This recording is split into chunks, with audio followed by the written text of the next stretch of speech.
ഒരു നാടാകെ കാത്തിരുന്ന കല്യാണം. വരൻ സൂര്യ, വധു മിത്ര.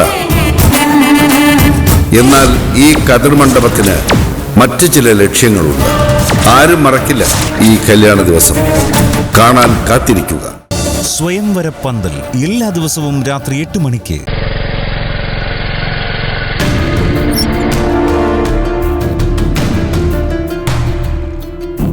എടാ, നീ പെട്ടെന്ന് എവിടെ പോയതാ? ആരെയോ കാണാൻ പോയതാണെന്ന് പ്രതിഭ പറഞ്ഞല്ലോ, കണ്ടോ? ആ, കണ്ടു. പോയ കാര്യം ഓക്കെയാ. അല്ല, ഇന്ദ്രേട്ടൻ ഷോപ്പിലേക്കാണോ? ആ അല്ല, ഞാൻ അനുവിൻ്റെ അച്ഛനൊന്ന് കാണാൻ പോവാ. ബാഗ് തട്ടിപ്പറിച്ച സംഭവത്തിൽ അദ്ദേഹം കേസിന് പോകരുതെന്ന് പറയാൻ. ഏട്ടനെ കുറിച്ചോ ചെയ്ത തെറ്റിനെ കുറിച്ചോ യാതൊരു ചിന്തയുമില്ലാത്ത അമ്മയ്ക്ക് വേണ്ടി ഏട്ടൻ വീണ്ടും എന്തിനാ മറ്റുള്ളവരുടെ കാല് പിടിക്കാൻ പോകുന്നത്? ഒരു അന്വേഷണമെങ്കിലും വന്നാലേ ഇത്തരം കുറ്റങ്ങൾ ചെയ്യരുതെന്ന വിചാരമെങ്കിലും അമ്മയ്ക്കുണ്ടാവും. അതൊക്കെ ശരിയാ സത്യ. പക്ഷേ ഇതൊരു വാർത്തയായുള്ള അവസ്ഥ നീ ഒന്ന് ആലോചിച്ച് നോക്ക്. ഞാനോ നീയോ ഇതൊക്കെ ചെയ്താലും ആളുകൾ കുറച്ച് കഴിയുമ്പോൾ അത് മറക്കും. പക്ഷേ എനിക്ക് വേണ്ടി എൻ്റെ അമ്മ ഇങ്ങനെ ഒരു പിടിച്ചുപറിക്ക് വേണ്ടി കൊട്ടേഷൻ കൊടുത്തെന്ന് നാട്ടുകാരറിഞ്ഞ, ഇതിനു വേണ്ടിയായിരുന്നോ അമ്മയ്ക്ക് വേണ്ടി മകൻ ഇതുവരെ ചത്തു നിന്നെന്ന് ആൾക്കാർ ചോദിക്കില്ലേ? എടാ, ഞാൻ പിന്നെ ജീവിച്ചിരുന്നിട്ട് എന്താ കാര്യം? ഏട്ടാ, ഈ കേസ് പുറത്തു വരാൻ പാടില്ല. അതിനുവേണ്ടി അമ്മ ആരുടെയും മുന്നിൽ താഴാൻ തയ്യാറായില്ലെങ്കിൽ വേണ്ട, ഞാൻ പോയി കാല് പിടിച്ചോളാം. ഇത്രയും കാലം ഞാൻ ചെയ്തു അത് തന്നെയാണല്ലോ. അമ്മയ്ക്ക് വേണ്ടി ഞാൻ തോറ്റു കൊടുക്കാം.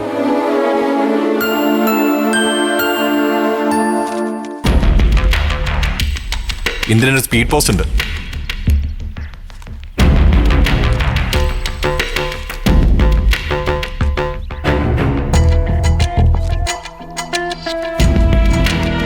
ശരി ശരി. എന്താ ഏട്ടാ അത്? ഫ്രം അഡ്രസ് ഒരു അഡ്വക്കേറ്റിൻ്റെ. അഡ്വക്കേറ്റോ? നോക്കട്ടെ.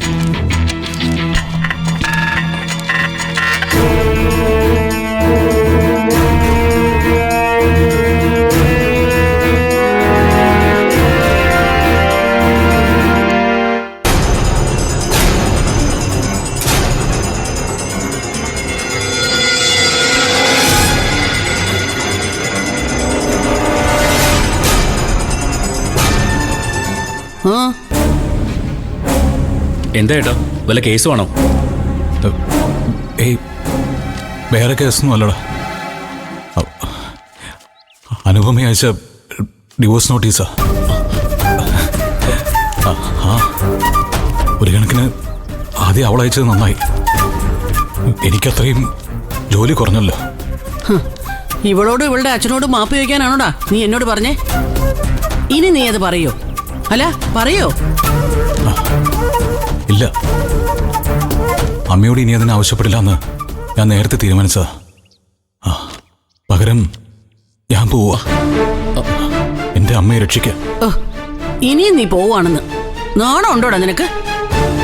നീ ഒരാണാണെങ്കിലേ ആ തന്തയുടെ മോളുടെ മുമ്പിൽ പോയി തല കുനിക്കരുത് ഇന്ദ്ര. അമ്മയ്ക്കൊന്നും മിണ്ടാതിരിക്കാവോ?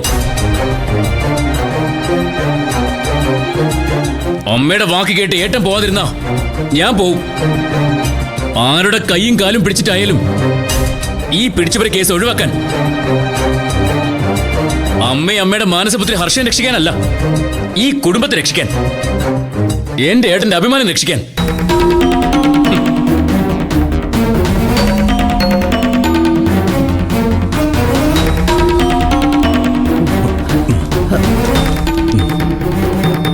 ഇന്ദ്ര, എടാ,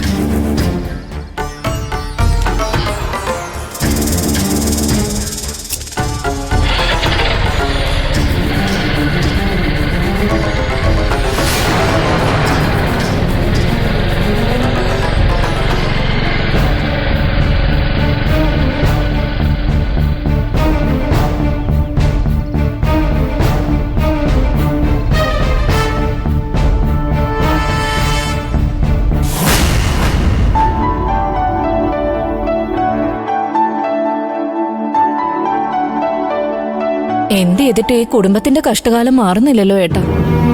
അച്ഛന്റെ അമ്മയുടെ ഒപ്പം ജീവിക്കാനുള്ള ഭാഗ്യം ഈ മക്കൾക്കും ഇല്ലെന്ന് തോന്നുന്നു. ഏയ്, അങ്ങനെയൊന്നും ചിന്തിക്കാതെ ലതികെ. മക്കളുടെ തലയിലെടുത്ത് ആര് കണ്ടിരിക്കുന്നു?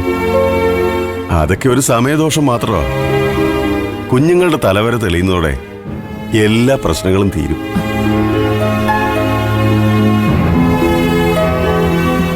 ഇവരെയും കൊണ്ട് ചേരുവോട് വന്നതോടെ എല്ലാം കലങ്ങി തെളിഞ്ഞു എന്ന് ആശ്വസിച്ചതായിരുന്നു. ഒന്ന് ഉറങ്ങി ഉണരുന്നതിന് മുമ്പേ എല്ലാം പഴയതുപോലെ ആയില്ലേ?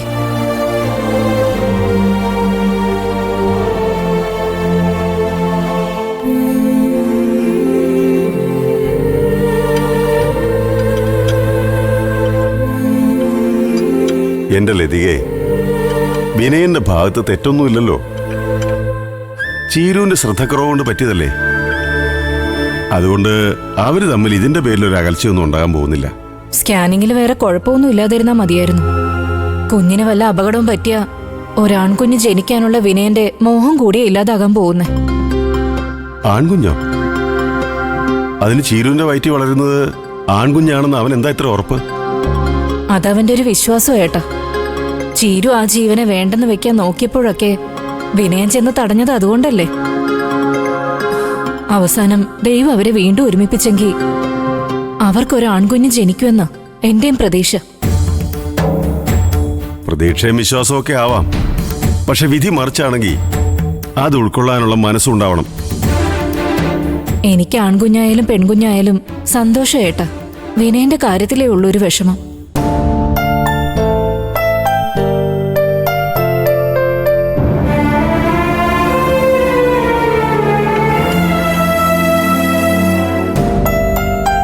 അവന്റെ കാര്യം തന്നെയാ ഞാനും പറയുന്നത്. പ്രതീക്ഷ തെറ്റുമ്പോ അവന്റെ സ്വഭാവം മാറരുത്. അതുകൊണ്ട് തനിക്കൊരു ആൺകുഞ്ഞ് തന്നെ ജനിക്കുമെന്നുള്ള അവന്റെ സ്വപ്നത്തെ നീ അധികം പ്രോത്സാഹിപ്പിക്കൊന്നും വേണ്ട ലതികെ. കുഞ്ഞാണായാലും പെണ്ണായാലും ആപത്തൊന്നും കൂടാതെ നമ്മുടെ കയ്യിലേക്ക് തരണേന്ന് പ്രാർത്ഥിക്കേ. ഇതിന്റെ പേരിൽ ചീരുവിന് ഒരാപത്തും വരാൻ പാടില്ല. പിന്നെ മക്കളെയും കൊണ്ട് നമുക്കൊന്ന് ഹോസ്പിറ്റലിലേക്ക് പോയാലോ ഏട്ടാ? ബോധമില്ലാതെയല്ലേ ചീരുവിനെ ഇവിടുന്ന് കൊണ്ടുപോയത്. എനിക്ക് അവളെ ഒന്ന് കാണണമായിരുന്നു. സ്കാനിങ് കഴിയട്ടെ ലതികെ. അതിൽ വേറെ കുഴപ്പമൊന്നുമില്ലെങ്കിൽ ചീരുവിനെ ഇന്ന് തന്നെ ചിലപ്പോൾ ഡിസ്ചാർജ് ചെയ്യും. അവിടെ രഘു, അമ്പിളിയും ദാസാറും ഒക്കെ ഉണ്ടല്ലോ.